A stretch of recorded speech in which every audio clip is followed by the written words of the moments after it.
بسم الله الرحمن الرحيم سبحان الذي أسرى بعبده ليلا من المسجد الحرام إلى المسجد الأقصى الذي باركنا حوله لنريه من آياتنا إنه هو السميع البصير. وآتينا موسى الكتاب وجعلناه هدى لبني إسرائيل ألا تتخذوا من دوني وكيلا ذرية من حملنا مع نوح إنه كان عبدا شكورا. وقضينا إلى بني إسرائيل في الكتاب لتفسدن في الأرض مرتين ولتعلن علوا كبيرا. فإذا جاء وعد أولاهما بعثنا عليكم عبادا لنا أولي بأس شديد فجاسوا خلال الديار وكان وعدا مفعولا. ثم رددنا لكم الكرة عليهم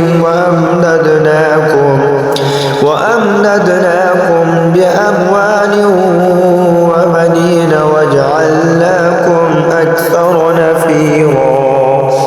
إن أحسنتم لأنفسكم وإن أسأتم فلها. فإذا جاء وعد الآخرة ليسوءوا وجوهكم وليدخلوا المسجد كما دخلوه أول مرة وليتبروا ما علوا تتبيرا.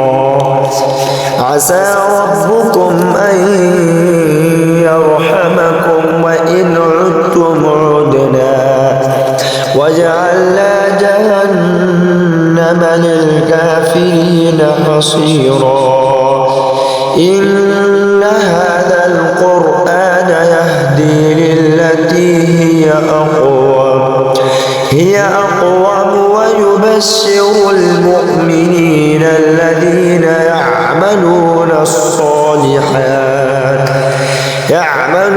الصالحات أن لهم أجرا كبيرا. وأن الذين لا يؤمنون بالآخرة أعتدنا لهم عذابا أليما. ويدعو الإنسان بالشر دعاءه بالخير وكان الإنسان عجولا. وجعلنا الليل والنهار آيتين فمحونا آية الليل وجعلنا آية النهار مبصرة لتبتغوا فضلا من ربكم ولتعلموا عدد السنين والحساب وكل شيء فصلناه تفصيلا. وكل إنسان ألزمناه طائره في عنقه ونخرج له يوم القيامة كتابا يلقاه منشورا. اقرأ كتابك كفى بنفسك اليوم عليك حسيبا.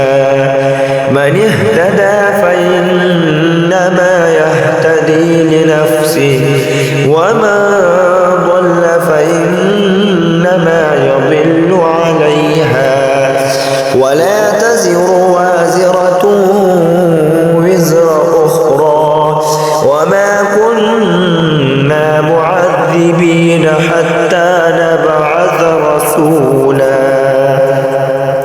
وإذا أردنا أن نهلك قرية أمرنا متر فيها ففسقوا فيها فحق عليها القول فدمرناها تدميرا.